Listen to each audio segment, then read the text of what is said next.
Зохиолч Хөх толбод Д. Төмөр Очир. Хур буусан шөнө. Зуны ихэнх сарын тогтун үдэш эмээл толгойн урд талын сэрүүн дэнж дээр ганц гэрээр зусаж буй эрдмийн гадаа суудлын хөнгөн дэрэг алгуурхан ирж зогсов.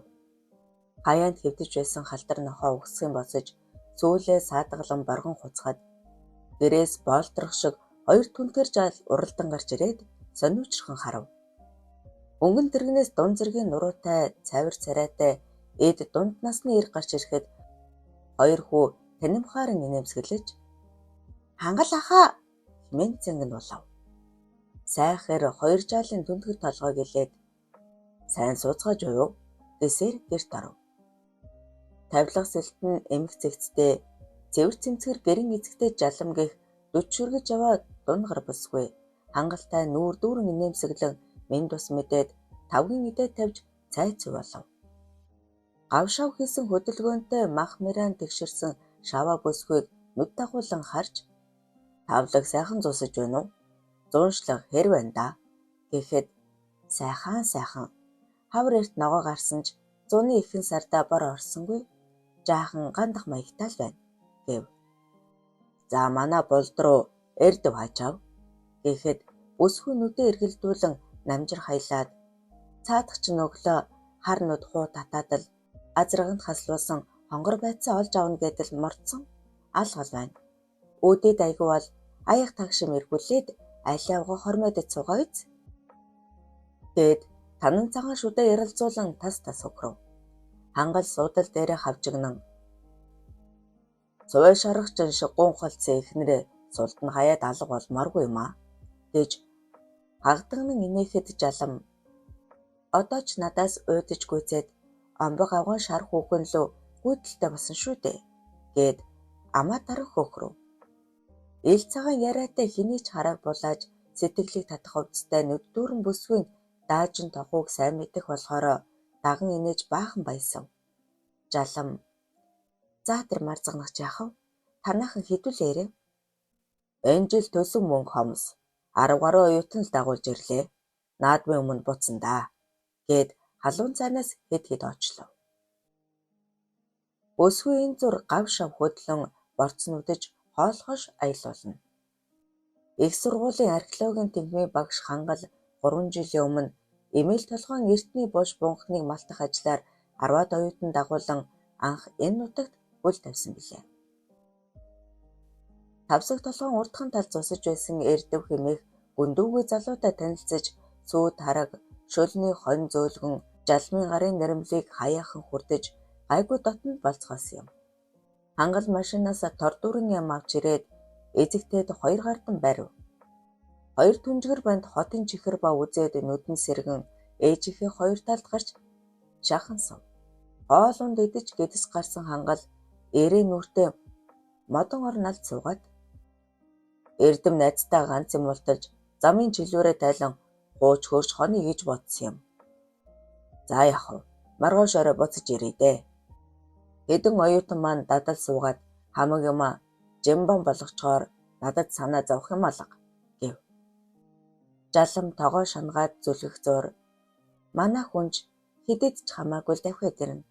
Жаахан хүлээхгүй юу да" гэв.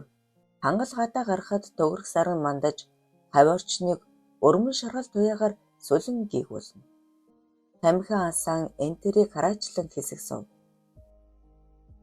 Шин ногоон цадсан хоньямад яраглан түргэлж үхэр хэвэнгээ хэвж халтар нохоо хотны захад оценсв. Тамирын гол чимээгүй шууган өрсөж шувууд ганганах нь чихэнч жимгтэй. Өдөөгийн анир ер нь юм бүхэн цаанаа л нэг сэтгэлд таатай. Буцаж ороход жалам ор дээрээ засчихсан хотын чихэр бавнд бологдох шахсан хоёр хүү хот талын модон орон дээр дугжирна. Ганц усны нэрмэл шар тос хөвүүлэн халааж Хангалд барив. Арц цагаа шар тосны тааламжид үнэр хамраар сэнгэнэн хотоодыг нь гжигдэнэ. Дунд гарын мөнгөн аяхтай нэрмлийг талд нь ортол хөнтөрөхөд дотор нь халууд үгээд ирэв. Тэр хоёр ойр зүрийн хууч дэлгэн нилээд суулаа. Ол зам дагсагдж ирсэн хангал бүлийн нэрмлийн агент цохиулан нүд нанилдаж эхлэв. Үе үе өвших түүнийг шалангуй харцуулсан бүсгүй "Нойр чинь хүрээд байвал ор засаад өгье" гэхвэд тэрээр урагш дүрэн суугаад булд руу залиг шөнө халамцуу давхиж ирээд "Авгаа эзгүүчлээгээд гавлыг минь хаг цохих байлгүй" гэж хагдагнан инээхэд "За ямар танихгүй мэдэхгүй уус биш дээ. Манай хүнд хаа очиж хар сэр байдаггүй. Миний ам болдоггүйгээр л шарвгүйгээр чимхэд суудгийм. Шөнө гөлөмцөө давхиж ирэх юм бол хотын хишиг хүртэн улаан болдруу минь гээд чамайг noloод унтуулахгүйз" гээд мишэлцэн инээмсэглэв. За эрдэмтэн багш минь өөр л мэдтэй. Би гарч чавсангаас суллаа гээд өндийн босож сунайхад чандгар хоёр хөөхн урагш төрж гол шиг нуруу хотолцсон өвгцгөн тонтойгоод цаанаа лэгдүүтэй харагдав. Уусан нэрмлэн толгойд нь гарч бушуухан л амарч хэвтгийн хүсэл давтсан хангал хээрийн дадлагын майхан руу явхаас төвшөв. Хэсэг дугжран биеийнхэн жилүүр гарсан мэт сэрүүлзэн сэрэхэд сарны сүн гэрэл тоонор мэлтийн гэрэл дотор гэгээ татуулах аж. Зүүн орон дээр нойрсох бүсгүй хүнжлөө тэрэн гуйхаас нь илгарсан харагдана. Шар тостой нэрмэлд нам цохиулан жилүүр нь амархан тайлагдсан мэт. Эргэж хөрөөсөөр буцаж унтаж чадсангүй. Удалгүй сарны гэрэл бүүдийн харанхуйлж салхи сэвэлзэж эхлэв. Өрхний дэрвэх чимээг чагнаархан хэвтэж байтал жалам сэрсэн бололтой ороо шажигнуулан хөдөлж дээлээ хөдрөөд гадагш гарав.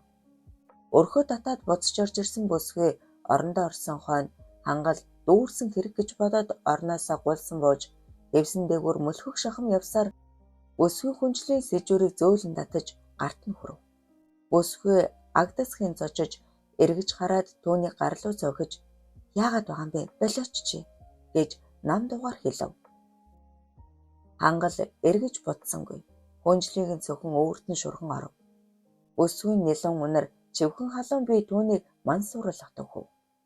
Жалам ороо зайчлан хан руу шахаад буруу харж өвдөв. Хангал гараа алгуур явуулж бүслэгээр нь тэрэн хүзүүг нь эргэнүүлэн үнсэв. Жалам уртаар санаа алдан хэсэг чимээгүй байснаа огцом эргэн хүзүүгээр нь тэрэн оцлоо. Бүсгүй чилгээр хондлоо чээрэг хос гоёыг нь нэлбэн таалж хос бомбшиг болцохор хөхийг нь зөөлөн бацлан байснаа үзмэн толгойг нь хэлээрээ сорон хүлхэв. Тачаалын мананд умсан хоёр ааг амсгаагүй үнсэж өнгөлөхөд хамаг бие нь халууд өгнө. Хангал гараа айжуухан явуулсаар үсэрхэг өмгийг нь зөөлөн элбэж нууц орных нь сэрэл дүрэн цэг бяцхан тавгарыг дунд хуруугаараа гжигдэн өдөөхөд өсгөн хамаг бие жирсгийн жиргүнэж сарны ягаан дэлбэнээс нь шим шингэн ялгарч амьсгаан дээр дэдэрэв. Бүсгүй хангалын хилийг шунаглан сорж гантаач хадуурсан оцгойг нь махлах хуруугаараа базлан чинрүүл. Олон сар эмсөвтөн тэврээгүй хангалын хөлсөн чийхран чиглэг одороо нь очиртэлтэй аажим шургуулхад бүсгүй хонь хургасан мэт хамраараа дуугарч ууцаар нь тас тэврэн доороос нь эвэн хөдлөв. Оюул ивсэн хөдөлсөөр дур хөслийн өргөлд хүрэхэд бүсгүй сулхан гиншин хамаг биеэр нь гүйдэлгүйх мэт жирсхийгээд сарнайн дэлбэн сүн шимд шалбан оров. Хангал бэсээр үхэр үүгнэх мэт дуугараад сулбан унав. Сүүлэгнэн амьсгаа дах хоёрын бие суларж хүнжлөө зөвхөн сэрүүцлээ. Амьсгаа дарагдаж хөлсөө сэвэртэл эсэг намжин болов. Ангамл газар хэвтэх шиг бие сэтгэлэн тавирсан жалам уртаар амьсгаа аваад "Чи намайг татаж ангаасан эр болгоны хүслийг гүйцээдэг завхаа хүүхэн гэж бүү бодоорой. Эр нөхөөрөө хуурж байсан удаа байхгүй. Эрчүү та нар ч яах вэ? Хэнэггүй гүнд үгүй ус." Эмэгтэй хүний сэтгэл нэг сэв суучхаар ээлдвээ мургуулж бодсоор галзуурх шахах юм. Сэтгэл бөглөрөөд байсан болохоор өөрийн мэдээлгүй чиний ховсод орж өврөө нэлээ. Дараа хүнжлөөс чангайхан бол тархиг чинд хаг цохино гэж мэдээрэй. Гэд Хазрыг нь чимгснээ хажуулдан эргэж ойрт ингэж сайхан бие тавирсангүй. Цаадахтаа чинь ойртохдоо дурмаг болсон хөө. Намайг хаяа нэг татаж ангахаараа хам хум тэгсэн болоод л буруу хараад унтчихдаг. Тэгэхэд хангалах гайхан эргэлзэж юунаас болоод та хоёр чинь түнжин хагардаг үлээ гэхэд өнгөрөгч хавар манай нэг азарган үрээ адуунаасаа салаад алга болчихлоо. Эрдэв эрэлт яваад 2 хоногийн дараа үлбийсэн амтан хурж ирв. Тамирын бургасанд айлын байцас хураачихсан сагсагнаж явахт нь арай гэж нэг юм барьж авлаа гэв. Үрээнийхээ араас үйлээ барж шогшоод ядарч зүдэржилтэй гэж бодсон. Түүнээс хойш савл хэвэл адуу мал гээд гэртээ тогтохгүй анцтай. Гэтэл учиртай байсан юм лээ. Хэд хоногийн дараа манай хүргэн цэдэв эрдвийн хонинд явсан хойгоор угаад мартсан юм. Хавар эрдэв ах үрээгээ хайж явахдаа амбаг авганд хонсон гэдэг баха. Тэднийх сайхал шахуу юм л та. Түүнээс хойш бүр зэвэг хүрээд болдоггүй. Юу гэсэн үг вэ хөө? Айлт хонож болдоггүй мө? Хүргэнийх байсаар байтал өөр айлт хоноглоно гэдэг чихтэй хэрэг. Тэр айлд их учир байгаа юм. Амбаг авгаа нөхөд гараагүй бага охинтойгоо хамт амьдардаг юм. Биднээс 10-ад насаар дуу. Уран цэвэл нэртэй цуваа сугалдар хүүхэн байдаг. Дуу хүүхнээ даадах наатан гихчээр залуунаас цус шингэн хүүхнэр өврөө бүлээцүүлсэн байхаа гэж би ухаардаад тогтож сууж чадхаа болсон гэд хүнжлийнхээ сэжүүрээр амаатаран нуг нугийнэ. Чи өөрөөс нь асуусан уу?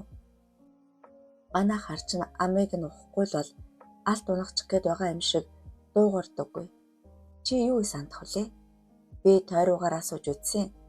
Адууга олсондоо баярлаад аяг тагшим эргүүлж аваад амбаг авгаанд хоног таарчихсан юм гэж жишимжгүй хэлдэг баха. Түүнээс хойш дотроо зухалдаж бүр нэг хариугаа амаар ат хөдлөд байсан гэд нүүрүүд нь харан за бид хоёр ч яахав эв зүгөө алах үз. Чон борооноор муу хүн чөлөөнөр гихчээр чи чинь гэмгүй сайхан найзынхаа ар хударгаар ягаад эхнэрийнх нь хүнжил шургадаг вүлээ гэд хамраас нь чимхэв. Хангал хар цагаан дуугарсангүй. Жалам танаа эхнэр хүүхэд эргэж ирсэн үү гэж арангадангуй зөөлөн дугаар асуухад намар хээрийн дадлага буусны дараа нэг хэсэг хамт амьдарсан. Нэгэн сэтгэл нь хөрж хөг нь гарсан эмэгтэй хүний хүлд хий ордог юм блэ. Би аргалах гэж зөндөөл үтсэн. Өвлийн ихэнх сард охиноо дагуулж Австрали нисээд холбоо тасарсан да. Гон би гозон толгой хагас жил амьдралаа. Хүүхэн шуухантай зурлцсангүй. Сэтгэл санааны хямралд орсон хүн зожиг хажиг ганцаардмал болдог юм байна. Өнөөдөр харин уус нэрмэл нөлөөлвөө. Чи намайг ховсдов уу гэд өөдөн хар үсийг нэлбэв. Жалам санаа алдаад чи бас бурууга хүнлүүч их санаатай. За бас гэд тохоогоороо зөөлөн нудрав. Гэнэт хуй дарвуу гэмээр хүчтэй салхинд гэр бөмбөлзөн хөдлөн. Баян хангаа минь өшөө гэж жалам амандаа шивнэв.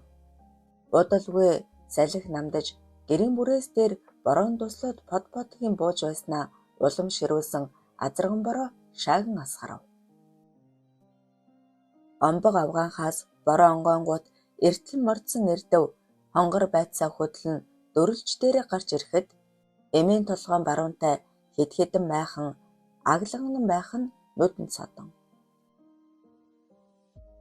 Шүн дундлан орж үүрээр гисэн азарган бороонд газар дэлхий дэвтэж өвс ногооны өнгө сэргэн уулын оройгоор маар хөөрнө. Ашгүй нэг юм ган тайлагдлаа болдруу гэж хэмээн амандаа шивэнсэн эрдэв морноосоо бууж цолбороо тахимдаа хавчуулаад дуран тавив. Майхнуудаас хүмүүс гарч орон гуйлдэх нь бороонд норсон юм хумаа эмхлээ цэгцэж буйх бололтой. Майхны хойно томжижиг 3 машин эгнүүлэн тавьжээ. Хангал булд руу оюун утнуудтайгаа иржээ дээ гэж бодоод сэтгэл нь сэргээд ирэв. Өчигдөр хонгор байцыг нь чөрөх цэдмийн хээр азраг ураасан байхтай тойрмын захад таарч салгаж авчээ. Нар хэвэх үед ойртоор буугаагүй омбог авгаан гадаа дөрөө мултлав. Цайзуу болон угтсан авгаа шүлүү санаатайж муулах хүнгүй мөнгнөд суугаагаа ярахад шалмах хөдлөн харын суваа халзан хоныг нь төхөөрч өгчээ. Тэгсээр оройтож халуун шүл очин тос шажигнуулсан сор сүмглэн гэдэс гараад дараа нь галуун хүзүүтэд сүгэнсэн нэрмэлтэй ноцолцоор нэг л мэтгэд мэдэн анилджээ. Урьдчилан гал охь одоо толгойд нь гарч ангас хээр. Жилийн өмнө аав нь өөд болохдоо нэг зүйлийг эрдвэт амжилан хэлжээ. Аав нь чамд нэг чухаг нууц хэлье. Ээжийг чинь талигаж болсноос хойш аав нь омбог авгаахаар бууж мордон аяг цайгаа хувааж уудаг байсан юм. Миний хүү балчир байсан болохоор юугаа мэдхөв? Цэвэл та хоёрын цуудсаар нэг эцгийн цусгүйч буй гэдгийг битгий мартаарай. Ааваасаа хойш ядарч зүдэрч ам зууж яваа өлмөтэй омбог авгаа. Дүү охин хоёроо харж хандаж яваарай гэж амжилан захижээ. Аавынхаа захиасыг бодон явдаг эрдэв хаяатаа омбог авгаахаар бууж мордог болж зөөн хэдэн адууг нь алсуур харан гэрээдэн зааж нүүд суугт нь тусдам хүргэх болжээ. Тусдам болж яваа болохоор омбог авгаа очихоор нь хөл алдан хоол хойш хийж гарынхаа өхөр дайлна. Шаардсан үед нь авгаал амьд норно.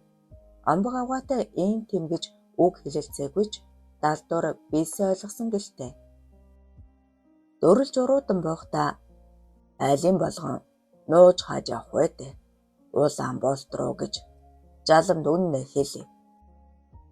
Айгу бол амьтны урт хэл ам ховчивын салхиар омбог авгаахаар бууж мордоод байна гэж нэг л өдөр дуудана.